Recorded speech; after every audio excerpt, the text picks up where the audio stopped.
obrigado, Senhor, obrigado, obrigado, obrigado, porque sabemos que a nossa vida está em Tuas mãos. O Senhor é um Deus perfeito. Para que buscar outro? O Senhor é um Deus completo. Não tenho falta de nada, ó Deus. Se eu te encontro, o Senhor me preenche. Se eu te acho, primeiro se eu te busco, se eu te acho, não vou ter falta de nada. Sua palavra diz: o Senhor é o meu pastor, nada me faltará. O Senhor vai me guiar a verdes pastos, vai me levar a águas tranquilas. Pode ter que ter uma semana, um tempo, um momento, ó Deus, de um vale, que seja até de sombra de morte, mas a tua palavra diz: não temerei mal algum, porque tu estás comigo. Quem pode dar mais um aplauso a Jesus? Deus é bom demais. Amém. Não tenha medo. Shalom, podem sentar. Quem pode dizer comigo bem forte: somos igreja? Graças a Deus. Nessas últimas semanas nós temos compartilhado a respeito do que a igreja é chamada para fazer. Nós temos compartilhado sobre o porquê existimos. Temos falado a respeito da intenção original de Deus. Temos falado a respeito de um plano que o Senhor tem, não só para a nação brasileira, mas o que o Senhor tem para o planeta, que Deus tem para a humanidade. Tudo isso está revelado dentro das Escrituras. E estamos desconstruindo, pelo menos isso que eu estou clamando a Deus que esteja acontecendo. Estamos desconstruindo conceitos religiosos do que é ser igreja, do que é ser um povo de Deus. Quando nós construímos uma igreja baseada em religião, então quando uma mensagem dessa que fala sobre o reino de Deus, ou a palavra do reino, ela vai ter que ser torcida para adaptar à religião, ou a religião vai ter que resistir e ter dificuldade de entender o que significa o reino de Deus. Porque a religião tem se impregnado tanto no coração dos homens, os homens têm feito do reino de Deus, de fato, mais uma religião na terra. Se você analisar bem, e se você for estudar a palavra de uma maneira muito tranquila, muito de boa, você vai perceber de que Jesus nunca trouxe uma religião. E Jesus nunca ofereceu uma concorrência religiosa às religiões que já haviam naquela época. Jesus trouxe uma cultura, um estilo de vida. Na verdade, Jesus combatia até algumas coisas religiosas que os homens tinham criado. Deus trouxe princípios no Velho Testamento, e Deus trouxe leis para o povo de Deus, para a nação de Israel, mas porque a religião era uma coisa tão forte na humanidade, que eles pegaram um sistema de leis e transformaram em um judaísmo. A ponto de quando o rei chegou na terra, o próprio Cristo, o próprio Filho de Deus, Deus encarnado em gente, não havia uma pessoa mais amorosa do que Jesus, uma pessoa mais carinhosa que Jesus, uma pessoa que desejava mais o bem para o próximo do que Jesus. E como as pessoas poderiam rejeitá-lo? Como as pessoas poderiam rejeitar alguém como Cristo Jesus? Mas você vai ver na Bíblia que quem rejeitava Jesus não era pecador. Pelo contrário, os pecadores queriam Jesus, porque encontravam nele esperança, encontravam nele uma nova oportunidade. Quem é que criticava Jesus? Quem é que apontava o dedo em acusação contra Jesus? Quem é que queria apedrejar Jesus? Eram os religiosos. Não é de espantar isso? Que aqueles que usavam a capa da religião, que tinham toda a imagem de Deus, pelo menos no seu estereótipo, esses deveriam se prostrar aos seus pés, ser os primeiros a reconhecerem em Cristo a presença de Deus. Mas eles eram cegos. Eles não conseguiam enxergar Deus na vida de Jesus. Por quê? Porque a religião nos cega. A religião, ela é acusativa. A religião, ela produz uma segregação. Ela deixa as pessoas alienadas. Jesus agregava. Jesus atraía.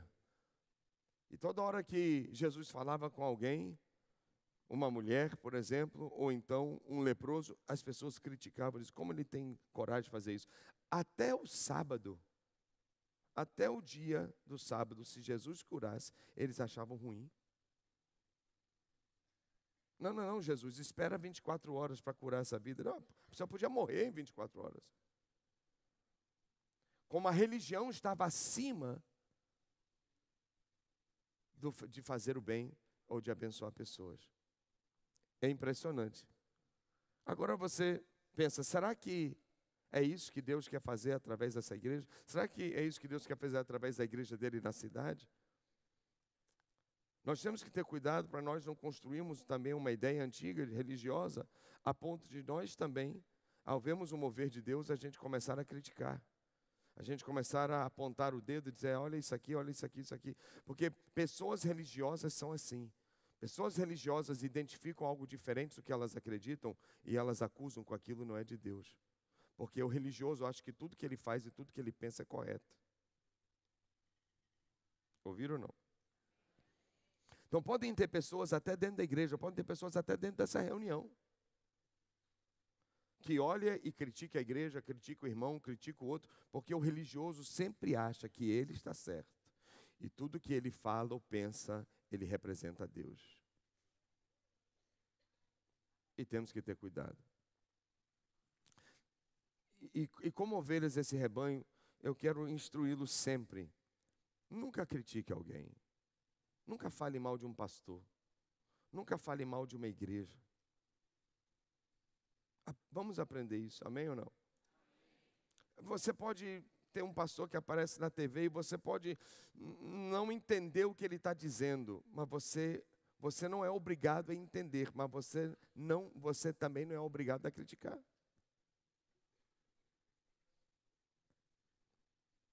Porque quem sabe ele tem um entendimento de algo que você ainda não chegou lá, que você não recebeu. Então é melhor ficar quieto, é melhor até virar o canal, do que abrir uma brecha para ficar, às vezes, falando contra algo que é de Deus. Vocês recebem? Nunca julgue as pessoas, não julgue a sua igreja. Você sabe uma coisa que eu aprendi? Eu aprendi com Noé, na experiência de Noé. A Bíblia diz que Noé era um justo. A Bíblia diz que Deus procurou a terra inteira, procurando alguém que ele pudesse recomeçar a humanidade. E ele só encontrou Noé, um só, de todo o planeta. Então Noé não era pouca coisa não. Ele era um homem justo, a Bíblia diz. Só que até um homem justo falha e erra. E um dia ele bebeu vinho demais. E ele ficou bêbado, lembra disso? Ele ficou tão bêbado que ele ficou nu, arrancou a roupa toda. Pois é, um homem justo que Deus escolheu para recomeçar a humanidade. E ele estava nessa situação. Aí nós tínhamos filhos. E um dos filhos criticou, apontou o dedo, reclamou, disse, olha aí o justo aí, ó, o justo de Deus. Enquanto os outros filhos, sabe o que fizeram? A Bíblia diz que pegaram uma capa,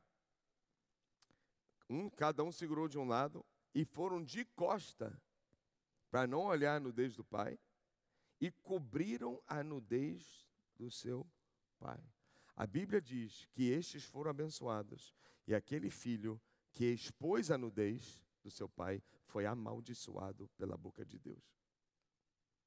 Nunca exponha a nudez dos seus irmãos, ainda que eles estejam embriagados. Ainda que eles estejam errados, nós não somos chamados para mostrar ao mundo a vergonha dos outros. Amém? Amém. Você nunca vai encontrar uma igreja perfeita, você nunca vai encontrar um pastor perfeito. Talvez se você estivesse no meu lugar, você faria muito melhor a obra de Deus. É bem possível, sim, por que não? Mas Deus me escolheu para estar aqui. Deus escolheu você para estar no lugar onde Ele destinou, onde você vai ter sucesso, nessa área que Deus te chamou. Então, meu chamado não é expor sua nudez, nem a sua expor a minha. Por que você está falando isso? Eu não sei, eu estou sentindo o coração de falar isso. Mas onde eu quero chegar? Que ainda que a igreja que você ama, ainda que haja ou tenha alguma coisa aqui, você diz, poxa, eu não concordo com isso. Não é o seu chamado apontar o dedo e mostrar a nudez. Ainda mais de uma família que você representa e que você ama. Tem muita gente hoje fazendo besteira, entrando em redes sociais e fazendo cada comentário ridículo, absurdo, que elas acham que Deus vai deixar passar barato. Tem outra igreja lá que, aquela igreja é isso, aquele povo... Não, não faça isso.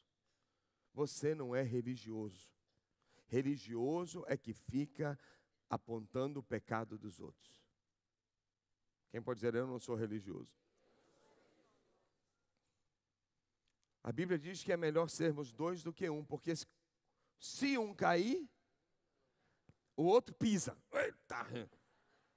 É isso que a Bíblia diz? Não, nós andamos juntos de dois em dois, porque se um cair, irmão, a Bíblia diz, se o justo cair 7 vezes, Deus o levanta. Quantos aqui são justos? E quantos aqui já caíram? Você se esqueceu? Veja bem, a igreja ela foi chamada para fora. Literalmente a palavra eclesia significa ser chamado de dentro para fora. Se nós vivermos de fora para dentro, só vivemos aqui dentro, então a gente não vai ter muita coisa que fazer a não ser ficar olhando a vida dos outros. Mas se a gente se ocupar com um projeto lá fora, tem muita coisa para fazer nesse mundo. Não é verdade ou não? Tem uma expressão que diz assim, quem está remando no barco não tem tempo de balançar o barco. Ou a canoa. Já andou de canoa? A canoa facilmente ela pode virar. Mas se alguém está remando, ela está permitindo a canoa permanecer nivelada. Mas quem às vezes só fica reclamando, falando e não está fazendo nada, ela faz com que a canoa perca o equilíbrio. Então, por favor, comece a remar mais na igreja. Comece a remar mais no reino de Deus. Porque Deus nos chamou, diga, para fora. Nós temos que ser luz, não é aqui dentro. Nós temos que ser luz onde tem trevas. Você já comeu comida salgada? É gostoso? Não, não dá, né? Se a gente só fica aqui dentro, um monte de sal só vive dentro, então a igreja vai ficar o quê? Salgada. A gente tem que espalhar o sal. E nós temos que ser sal num dos lugares onde não tem sabor. É aí onde Deus quer usar você. Essa é a visão de reino. A visão de reino é expansão. A visão de reino é alcance, é conquista, é multiplicação. A visão de religião é alienação, é fechado, é o nosso grupinho. Ninguém entra, todo mundo aqui fica vigiando o outro. Isso é religião. Nós temos que olhar para fora e ver a necessidade que tem lá fora e sermos instrumentos da parte de Deus para que essas vidas sejam alcançadas e transformadas. O que é um reino? Bem, se você analisar a Bíblia fala a respeito de um rei, da sua família real, Pai, Filho e Espírito Santo. Fala a respeito do seu reino. Fala a respeito de um reino que foi instituído na terra. A Bíblia fala de um reino que foi perdido, mas depois começa a falar de um reino que seria restaurado. A Bíblia é sobre isso. Deus querendo restaurar o reino dele que um dia estava na terra. E Jesus Cristo veio com esta missão. Ele veio trazer o reino dele de volta à terra. Por isso que ele disse: arrependei-vos, pois é chegado o reino dos céus. Ou seja, arrepender é metanoia no original, significa mude a sua maneira de pensar, porque está chegando um novo governo. É como o Brasil, sob nova direção, né? Nós estamos, o reino de Deus chegou na terra, é uma nova direção na terra. Deus quer trazer uma nova direção nesse mundo. Quem pode dizer amém? Agora, um reino simplesmente quem pode dizer comigo, a influência de um rei sobre um território. Pronto, só isso. O que é um reino? Não existe reino sem rei. O rei não é uma figura religiosa, o rei é uma figura de governo. Jesus não é profeta. Lembra disso que nós falamos a outra semana? Ele não é chamado de profeta. As pessoas viam ele como profeta, mas ele é Cristo. Cristo significa rei. Cristo é um título de rei para Israel. Assim como o faraó é para o imperador de Egito, César para o império de Roma, Cristo é um título governamental para o líder de Israel. Mas nós sabemos que não é apenas para Israel. A Bíblia diz, através de Israel, a salvação ia alcançar todo mundo. Porque, se você não se lembra, Jesus era judeu. Não adianta rejeitar judeu. Não adianta rejeitar Israel. A Bíblia diz, orai pela paz de Jerusalém, prosperarão aqueles que te amam. Então, através de Israel, Deus trouxe salvação para todas as nações. E agora Jesus vem ao mundo para restituir o que estava perdido. Adão tinha o reino dos céus. Adão era um representante no jardim do Éden. Ele dominava a terra como uma representação divina nesse lugar. Só que a Bíblia diz que ele entregou o reino, ele pegou a sua autoridade, as chaves que ele tinha de acesso a esse mundo, e ele entregou ao diabo. Por isso que o diabo olhou para Jesus e disse, se você se prostrar e me adorar, eu te darei todos esses reinos, porque foram dados a mim, e eu darei a quem eu quiser. Lembra disso ou não? Então Jesus agora vem para tirar as chaves do diabo e tomar de volta a autoridade como ser humano para implantar o reino dele na terra. Jesus não salvou você só para você ir para o céu um dia. Salvação é plano B. Como assim? Plano A é trazer o reino dos céus à terra, mas agora que o reino está na terra, alguém tem que administrar esse negócio. Alguém tem que tocar esse negócio para frente. E quem é que vai tocar isso para frente? Você. Quem pode dizer eu? Então, para você fazer parte do reino dos céus e levar o reino para frente, você tem que ser redimido. E você tem que ser salvo, você tem que entrar no reino para poder representar o reino. Então, a sua salvação é um processo para a manifestação do reino de Deus. Agora, ser salvo, somente ser salvo, e eu não quero fazer parte de um projeto, eu não quero, de fato, cumprir o propósito da minha salvação, é uma tendência de ir para a religião. Porque lembre-se, se eu não estou remando na canoa, então eu estou balançando a canoa.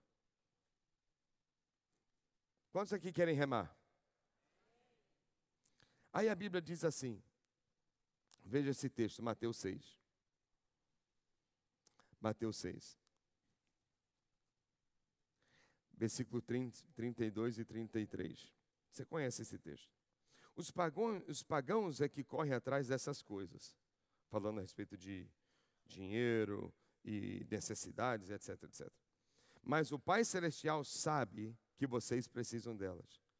Qual é a direção de Jesus? Vamos ler todos agora o versículo 33, voz alta, vamos. Busquem, pois, em primeiro lugar, o reino de Deus e a sua justiça, e todas essas coisas lhe serão acrescentadas. Aqui é a palavra de Jesus. Você aceita como a palavra de Deus para a sua vida? Jesus está dizendo assim, busquem primeiro o reino. Jesus disse, você não precisa buscar grana, você não precisa buscar dinheiro. Na verdade, eu tenho aprendido o seguinte: quanto mais alguém procura dinheiro, quanto mais a pessoa corre atrás de dinheiro, mais o dinheiro corre dessa pessoa. Mas quando uma pessoa corre atrás de ideias, o dinheiro corre atrás de ideias. Cuidado para você não se tornar escravo do dinheiro. Jesus nunca disse para buscar prosperidade. Nunca. Porque prosperidade é obrigação do reino dos céus. É obrigação do rei cuidar daqueles que fazem parte do seu reino. Então Jesus diz assim: não se preocupe com o que você vai comer, vestir, onde você vai dormir. O Pai vai cuidar de você. Quem pode dizer amém? Por isso que ele disse: busque o reino. Buscar, gente, é um esforço, é uma intenção. Não é um acidente, não, é uma intenção. Eu preciso encontrar isso. Aí ele diz assim: primeiro o reino. O que significa? Primeiro é prioridade, acima de qualquer outra coisa, acima de todas as coisas, o reino de Deus em primeiro lugar. Eu preciso me esforçar, eu preciso fazer parte de algo maior. E Deus está chamando você hoje para abrir sua mente e entender que esse projeto aqui dessa tenda é muito maior do que a gente imagina. A razão de nós estarmos reunidos aqui no domingo não é para virarmos evangélicos. E a gente agora tem uma programação do que fazer cada domingo da semana. Não. Balança alguém e diga assim: Deus tem algo maior.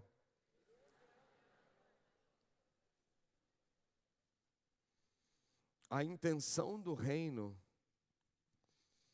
é influenciar um território. Olha o que está escrito aqui, Lucas 4, 42. Lucas 4, 42 e 43. Ao romper do dia, Jesus foi para um lugar solitário. As multidões o procuravam e quando chegaram até onde ele estava, insistiram que não as deixasse.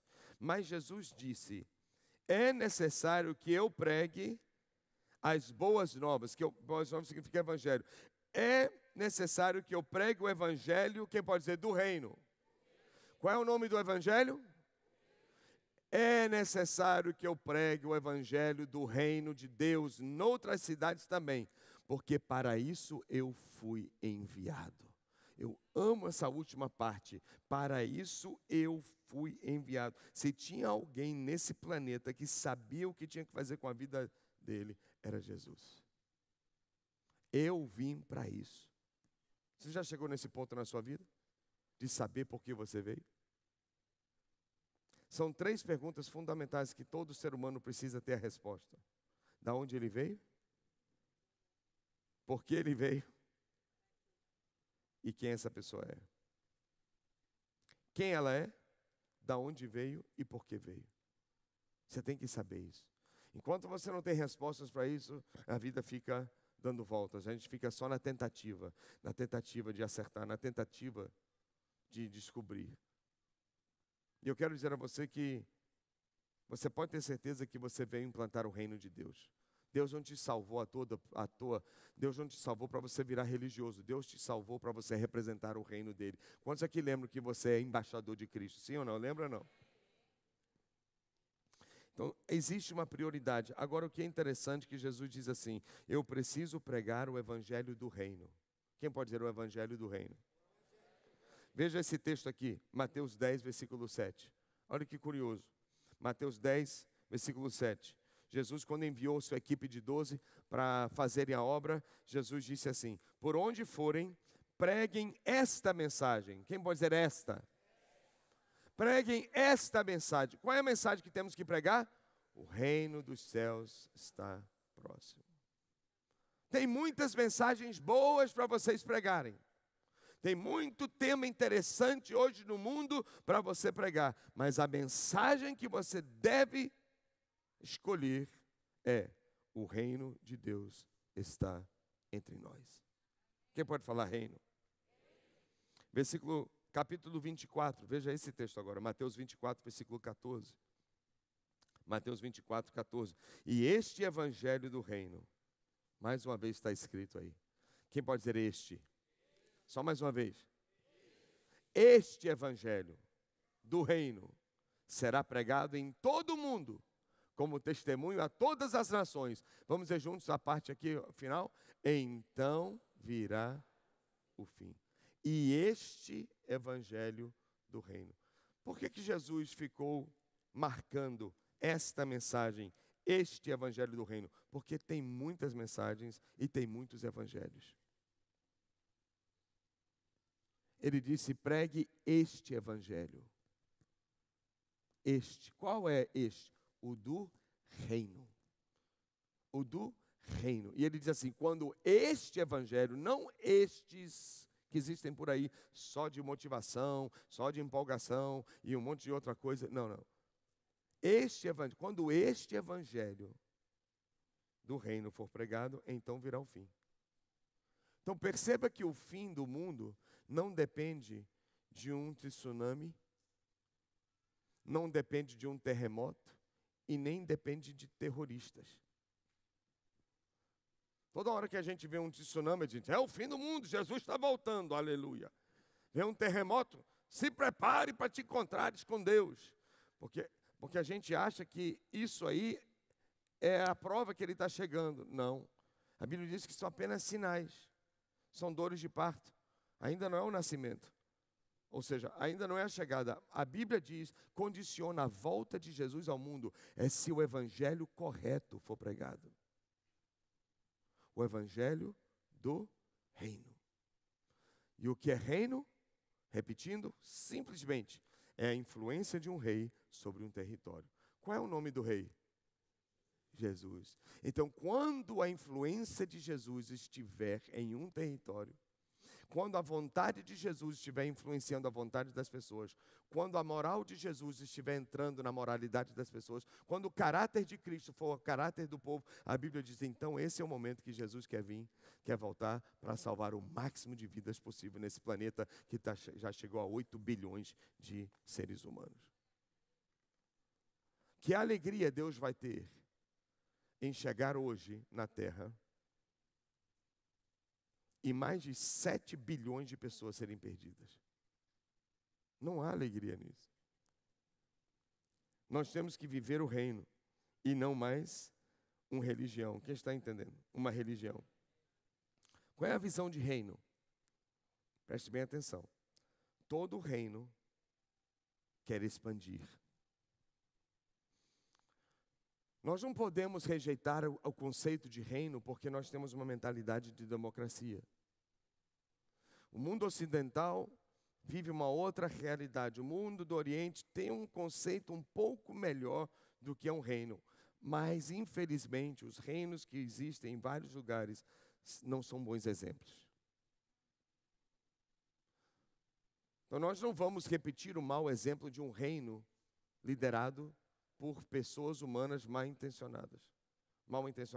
Nós temos que entender que existe um reino, que quem lidera esse reino é uma pessoa que tem a melhor intenção de todo mundo, que é Cristo Jesus. E Ele tem o melhor para você e para mim, você acredita nisso? Mas nós temos que extrair os princípios do que é um reino. E todo reino deseja expandir. É por isso que a gente estudou as civilizações do passado e a gente percebe que todos os reinos quiseram aumentar suas fronteiras, alargar suas fronteiras, aumentarem seus territórios. Por quê? Porque a glória de um reino está no avanço do seu território. Quanto mais território um reino tem, maior a glória desse rei. Só que Deus não está atrás de território de metro quadrado. O reino dele é espiritual. O reino dele é chamado reino dos céus. E o território que ele mais quer são as pessoas, são as vidas. Então, quanto mais vidas nós ganharmos para Jesus, maior vai ser a glória do rei na cidade, maior vai ser a glória do rei na nação. Por isso que nossas células são fundamentais. Por isso que você tem que frequentar a célula e ajudar a igreja a crescer toda semana. Porque quanto mais vidas, maior a glória de Deus na cidade. Aí, a intenção do reino, diga comigo, é expandir. Todo reino, ao alcançar um território novo, o que ele fazia naquele território? Ele fazia de tudo para que aquele território fosse semelhante à terra origem, à terra natal, à terra do reino. Isso é o processo chamado colonização. A intenção de colonizar era fazer daquele território semelhante ao reino. Então, as pessoas do reino chegavam num território estrangeiro e começavam a ensinar um idioma diferente, começavam a ensinar o povo a viver diferente, a agir diferente, até se vestir diferente, até comer diferente. O que é isso? São sinais de uma colonização. Jesus veio de um outro território até o planeta e começou a ensinar o povo a falar diferente, a agir diferente, a não ser igual a todo mundo, a ser igual como é no céu. A intenção de Jesus foi trazer uma influência sobre um território, trazendo à terra a cultura que existe no céu. E é o que eu e você somos chamados a fazermos. Se nós entramos no reino de Deus, mas nós somos iguaizinhos às pessoas do mundo, então nós não estamos fazendo parte de um projeto, estamos sendo religiosos. Vou repetir, balança alguém e diga assim, preste atenção. Eu estou dizendo a você que a ideia de um reino, Jesus só falava sobre o quê? Qual era a mensagem central de Jesus? Reino, reino, reino, reino. Qual a intenção de um reino? Expandir, entrar no território e mudar a cultura daquele lugar para que seja igual ao reino. Jesus agora vem e começa a mudar a vida das pessoas, fazendo com que as pessoas literalmente se comportem diferente. E hoje em dia é assim. Jesus entra no coração de alguém, a pessoa até muda a sua maneira de vestir. Sim ou não? Quem era super sensual, aprendeu a ser um pouco mais modesto. Sim ou não? Quem era boca suja, só falava palavrão, Jesus entra e faz transformação? Alguém já tinha boca suja aqui? Não tem vergonha de falar, não, é passado, já era. Jesus fez isso? Alô? Você sabe o que Jesus está fazendo em você? Colonizando você. Está entrando em você, mudando seu estilo de vida, mudando a nossa cultura, nossa vida, nossa maneira de ser. Esse é o rei, é a ação do rei. Glória a Deus por isso. Agora, ele não quer fazer isso apenas aqui, ele quer fazer em todo lugar. Então, se uma pessoa entra no reino, mas ela ainda é igualzinha ao mundo, significa que ela virou religião e não entendeu o que é um projeto de reino. Porque reino é transformação. Religião é adaptação.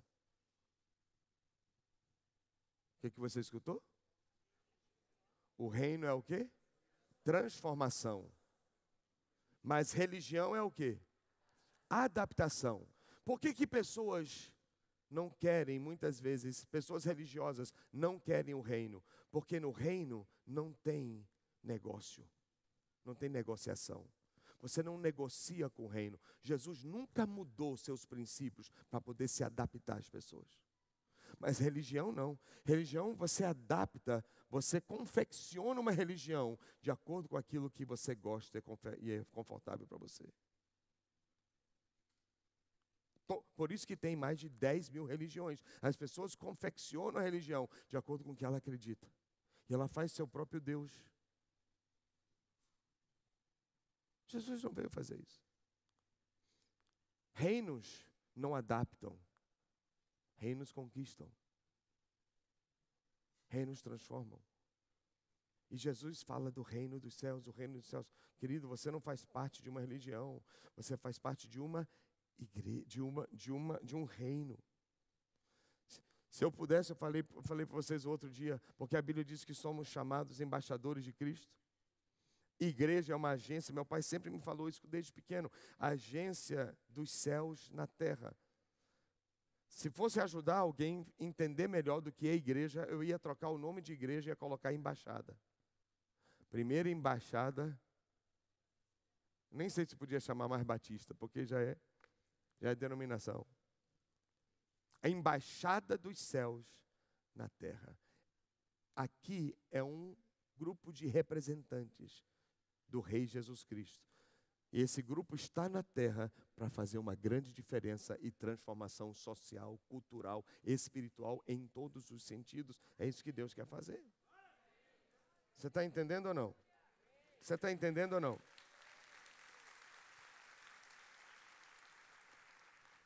Agora, aproveitar que eu sou novo para fazer essas coisas. Agora, nós estamos aqui nesse mundo, diga, eu tenho uma missão. Eu espero que esses ensinamentos, pelo menos esses últimos 3, tenham ajudado você a pensar diferente sobre a sua vida. E que você venha cada domingo aqui numa intenção de crescer, de aprender, mas também de expressar esse crescimento e esse aprendizado logo na segunda-feira, ou então domingo à tarde. A Bíblia diz que Jesus ensinava muito sobre o reino falando de parábolas. O reino dos céus é semelhante a um homem que lançou uma semente. O reino dos céus é igual a uma terra que tinha uma pérola. O reino dos céus é semelhante a um homem que fez uma viagem. Toda hora ele ensinava o reino, para ver se as pessoas, ele usava exemplos do dia a dia das pessoas, para ver se elas conseguiam entender o que era o reino dos céus. E uma vez Jesus disse assim, o reino dos céus é semelhante a umas pessoas que lançaram trigo na terra, mas enquanto eles estavam dormindo, veio o inimigo e plantou o quê? O joio, exatamente. E aí, quando eles acordaram de manhã e já tinha nascido o joio, disseram, Senhor, Senhor, agora o joio está misturado no meio do trigo. E ele disse assim, você quer que a gente arranque o joio? E Jesus, olha o que Jesus disse. Talvez você nunca pensou nessa parábola dessa forma. Não arranque o joio. Porque ao arrancar o joio, você vai puxar também o que junto? O trigo. Aí Jesus diz o seguinte, ele diz assim, deixe que cresçam juntos.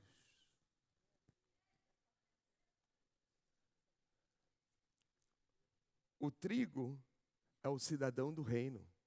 O joio são as pessoas que ainda vão se converter. Jesus disse, não tire, não afaste um do outro. Pelo contrário, deixe os dois juntos, deixem crescerem juntos. Não separe, não arranque, não vire religioso, porta fechada, só entra batista, só entra... Não, irmão, aqui tinha que ter uma placa imensa lá, um outdoor enorme. Pessoas perfeitas não autorizadas, bem assim na porta da igreja. Entra todo mundo que não tá perfeito.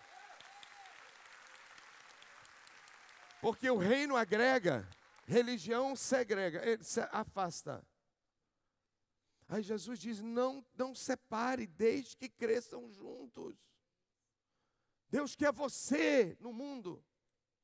Não falo assim desviado, não é isso que eu estou falando. Você está me entendendo, né? Deus precisa da gente.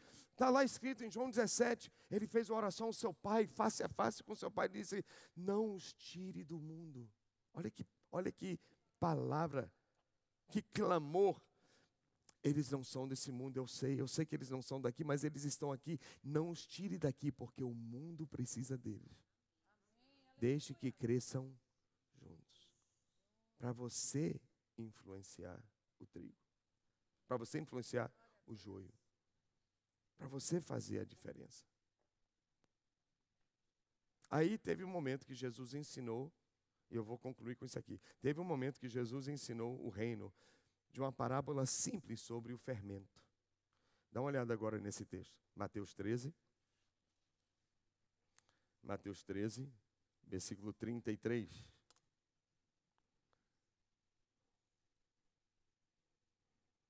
Mateus 13, 33. Vamos lá? E contou-lhes ainda outra parábola.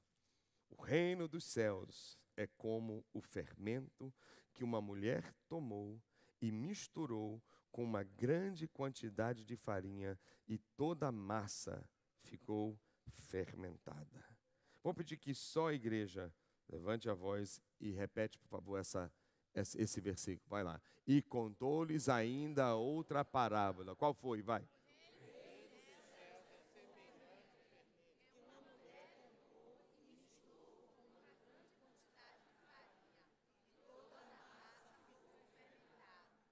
Toda a massa ficou fermentada. Veja essa versão aqui, chamada NVT, versão transformadora. Está escrito assim, ouça.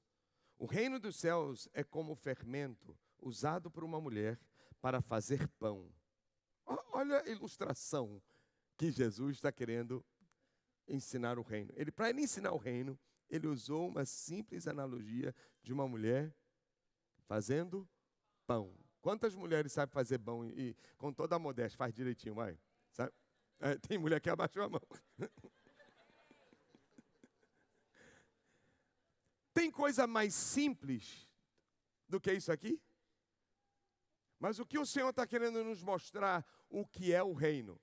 Aí ele diz assim, embora ela coloque apenas uma pequena quantidade de fermento em 3 medidas de farinha, ainda que, a Bíblia diz, toda a massa ficará fermentada.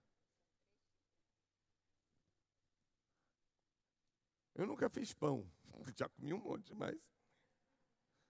mas eu lembro minha sogra fazendo pizza, às vezes lá em casa, às vezes faz um pão aqui ou ali. Mas uma coisa eu sei, que é muito trigo para a quantidade de fermento. É uma coisa muito pequenininha. E Jesus está dizendo assim, o reino é igual a fermento.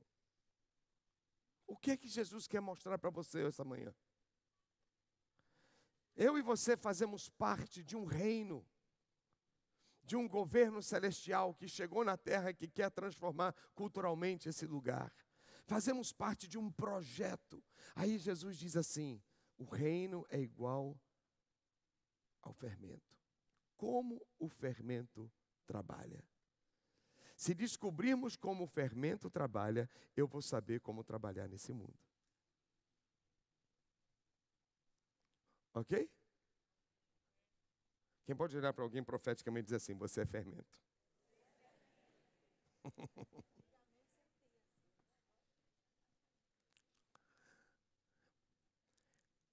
Algumas características sobre o fermento. Primeiro, a massa sempre é maior do que o fermento. Sempre. A massa sempre é maior do que o fermento. O fermento pode parecer até inofensivo. E a primeira coisa que a gente tem que lembrar sobre isso, que somos fermento, somos reino de Deus, é que nós estamos num mundo imenso. E nós podemos parecer pouquinhos. Pode parecer que nós somos pouquinhos comparados ao quanta gente está aí nessa cidade que ainda não conhece Jesus. Você pode estar na sua empresa, você ser o único crente da sua empresa. Mas não fique preocupado com isso, porque o reino funciona assim. A Bíblia diz que somos sal da terra, não é isso? O que a gente pega? O saco e joga o saco todo no feijão? Não, é um pouquinho. Deus não precisa de muita gente para a transformação. Ele só tinha 12. E olha o que ele fez. E o que Deus pode fazer se ele usar essa igreja toda aqui? Balança alguém e diga assim, deixa Deus te usar. Então para com esse negócio de ficar dizendo, não, eu sou o único crente da minha família, eu sou o único crente do meu trabalho, eu não aguento mais. Querido, você é fermento. Deus sabe onde te colocou. Aquela empresa está lá em pé por causa de você. Amém ou não? 2, o fermento nunca tem medo da massa. Você já viu o fermento dizer assim, me bota de volta na caixa, deixa eu voltar. E quer pular do frasco? Não.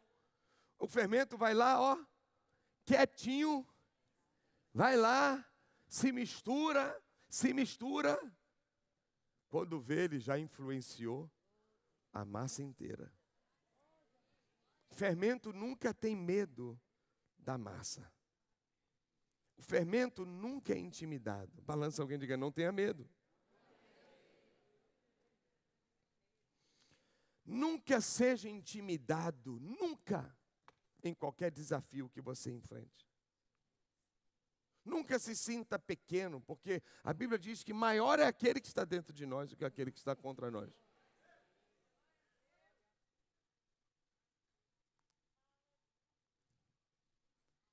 Deus sabe por que você está nessa empresa. Só tem ímpio, só tem imoral, só tem... Pois é, graças a Deus que você chegou lá. Graças a Deus. Deus sabe. Quem pode dizer Deus sabe? O reino de Deus é igual ao fermento. Querido, ouça isso aqui. Um dia você vai entender, se não entender hoje. Não existe nada nesse mundo mais importante que a igreja. Eu não estou falando de religião. Eu estou falando do reino de Deus. A gente pode se ocupar com muita coisa, mas não vai ter nada de maior efeito do que é o reino de Deus. Por isso estar na igreja é importante, por isso que ir para a célula é importante, conhecer a palavra é importante, fazer novos relacionamentos é importante, ser tocado, influenciado pela palavra de Deus é fundamental. Mas a igreja tem uma missão. Nossa missão, por favor, ouça e nunca se esqueça, nossa missão não é se reunir domingo só para cantar. Nossa missão é muito maior na semana do que no domingo. Quem pode dizer eu sou fermento? Amém? Outra característica, a gente tem que terminar. O fermento nunca faz barulho. Ele não é barulhento. Ele trabalha no silêncio. Não é assim? Faz aquela massa, mistura, daqui a pouco você deixa ela quietinha. Aí você diz assim, não, tem que deixar ela. Então, no silêncio, ela vai trabalhando. Quando vê toda a massa onde ela entrou, começa a crescer. A igreja não precisa ser barulhenta. A igreja não precisa ser polêmica. A igreja não precisa ir para a televisão e rede social, ficar fazendo barulho e chamando a atenção do mundo. Não precisa. Ela tem que aprender a trabalhar no silêncio. A maior revolução é aquela que é silenciosa. As pessoas não percebem, quando vê já aconteceu. Foi o que muita gente fez através de movimentos e ideologias opostas à Bíblia. Silenciosamente foram entrando, foram se multiplicando. Quando vê, tomaram a mente de jovens, tomaram a mente de faculdades, tomaram a mente das escolas. Mas por quê? Porque o reino de Deus está quieto. O reino de Deus está parado. Se a gente não se expressa, alguém vai. Quem pode dizer de novo, eu sou fermento? Amém? Podemos mudar Salvador? Eu não gostei dessa resposta. Você acredita que podemos mudar uma cidade? Se eu e você assumirmos com fé que somos fermento, não precisamos ser uma igreja imensa para mudar uma cidade. Um pouquinho de sal faz a diferença na comida. Mas imagine se todo o povo desse rebanho, dessa igreja, abraçar uma mentalidade de reino. E começar a encarar o emprego de uma forma diferente. Começar a encarar o estudo na universidade como uma missão de vida. E começar a ter uma nova abordagem a respeito da presença na terra. Essa cidade vai ser transformada rapidinho. Quem quer ser usado por Deus? Nós éramos poucos. Ainda somos. Mas quando nós começamos essa visão de fazer discípulos, nós éramos poucos. A igreja rompeu, a igreja dividiu, muita gente foi embora, mais da metade da igreja sumiu, e quem foi embora falava mal da gente, criticava a gente, apontava o dedo. Tudo que era pastor e líder na igreja falava mal dessa igreja, falava mal da gente, porque dizia que a gente ensinava coisa de demônio, que esse negócio de 12 era coisa do diabo. Foi tanta abobrinha, tanta besteira, graças a Deus que a maioria já se arrependeu. Mas muita gente queria ser polêmico. Não adianta a igreja crescer em polêmica. Embora que na polêmica tem que ter igreja, né? Não adianta isso. Mas você sabe que quanto mais atacavam a gente, mais a gente crescia. Ninguém dava nada. Ficou um bando de gente aqui. E eu bem novinho, ainda sou, glória a Deus, mas a Niara bem novinha e ninguém acreditava. E muita gente dizendo, vai fechar, vai falir a igreja. Aí um profeta vinha, teve um sonho, contava sonho na igreja, que a igreja falia, que a igreja fechava. Cada coisa absurda, tudo movido pela religião, tudo movido por uma alma sem revelação.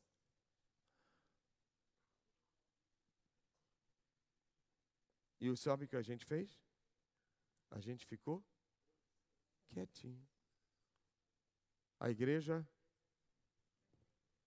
fechou os ouvidos para que o povo estava falando, criticando, acusando.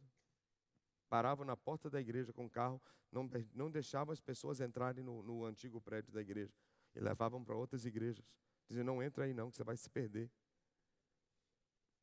E mesmo com um pouquinho a gente fechamos os olhos, fechamos os ouvidos para tudo que estavam fazendo e começamos a trabalhar silenciosamente. Ganhando amigos, ganhando vizinhos, trazendo família. Quando vê, em 15 anos, batizamos 11 mil pessoas. Para a glória do Senhor Jesus. Não é tremendo?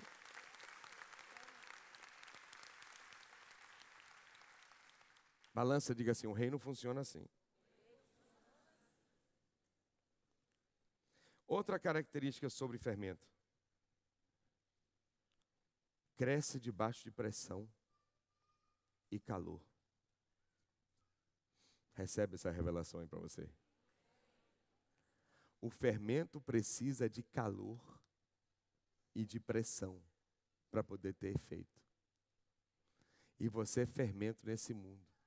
Você está com pressão no trabalho? Você está a ponto de desistir? Não aguento mais, pastor, não aguento mais, só tem incrédulo, só tem ímpio, meu Deus, ora para mim, me onde que eu olho, mas eu não aguento mais. Querido, você é fermento. Se a pressão aumentou, é porque você vai explodir, você vai romper, você vai crescer. Deus vai te usar de uma maneira que você nem imagina.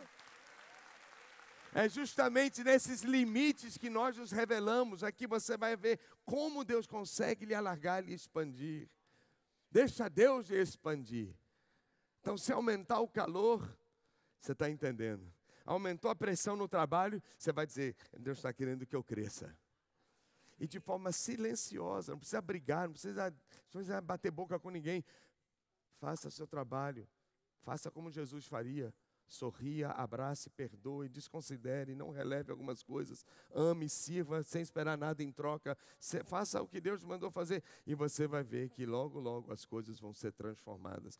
Quando daqui a pouco vai ter alguém que vai observar isso. Porque sempre tem alguém nos olhando, sempre tem alguém nos observando. Sempre, sempre, sempre. Tem uma vez que eu vou no shopping que tem alguém me olhando.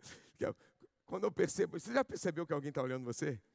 Às vezes eu estou assim, daqui a pouco eu percebo que tem alguém olhando. Quando eu olho para o lado, alguém faz assim. Então assim, hoje eu estou no shopping, eu tenho que sentar, eu tenho que até sentar direitinho, eu tenho que comer direitinho, assim, porque sempre tem alguém nos observando. Sempre tem alguém olhando para você na empresa, como você vai falar, como você vai reagir, como você vai se comportar. Sempre tem alguém observando. Mas vai chegar um momento, você agir como alguém que é do reino dos céus. Sempre alguém, em algum momento, vai se aproximar e vai dizer assim, eu tenho observado você. Eu tenho visto como você está se agindo e eu estou impressionado. Aí você vai ter uma oportunidade de dizer, eu vou te explicar por quê. É porque eu não sou desse mundo.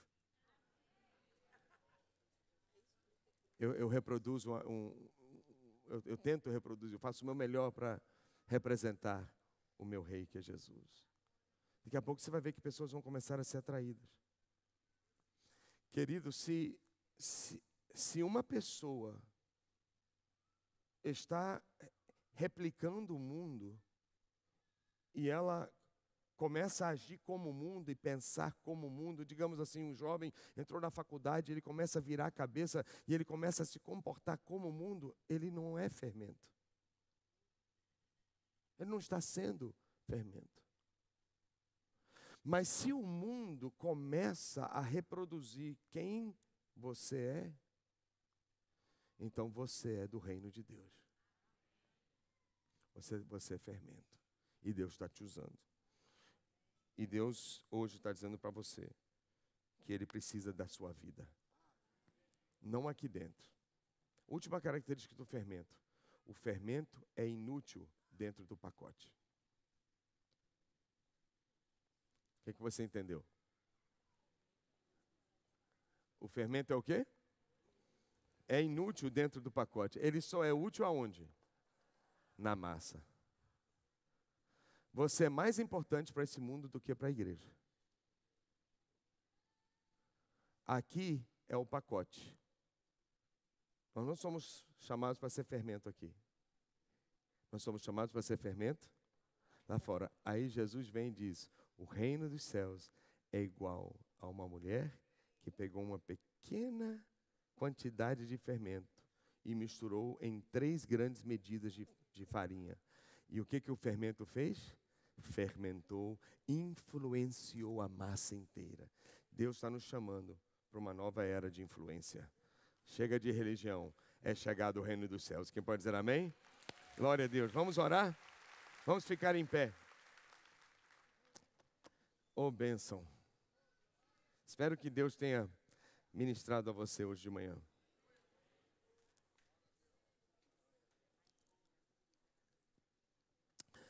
Mais do que qualquer outra época, o Brasil está precisando da igreja agora. É um momento muito sensível na nação. E nós temos que representar o reino dos céus. Quantos podem erguer as mãos? Pena que o tempo já foi, né? Dá vontade de ficar amanhã. Eu, pelo menos, tenho vontade de ficar amanhã toda. Aliás, eu vou ficar, né? Mas vamos erguer as mãos. Eu quero, pela fé, profetizar agora sobre a sua vida. Que toda pessoa que está aqui sentindo pressão, angústia no trabalho, hoje, pelo poder do sangue de Jesus que está sobre você, eu declaro removida essa pressão, removida essa angústia. Eu declaro agora esse sentimento de quase de morte. É como se para ir para o trabalho é uma angústia para você. Eu declaro que essa palavra é luz para a sua mente agora. Ela é revelação para a sua vida. E ela remove de você agora todo estresse, remove de você toda angústia que você tem a respeito do seu emprego, a respeito do lugar onde Deus te colocou. Em nome do Senhor Jesus. Agora eu quero orar por todas as pessoas que querem ver o reino crescer. Pai, usa nossas vidas. Senhor, tem pessoas aqui cada um aqui com um talento especial, cada um aqui com um conhecimento específico, cada um aqui com um histórico e uma experiência de vida.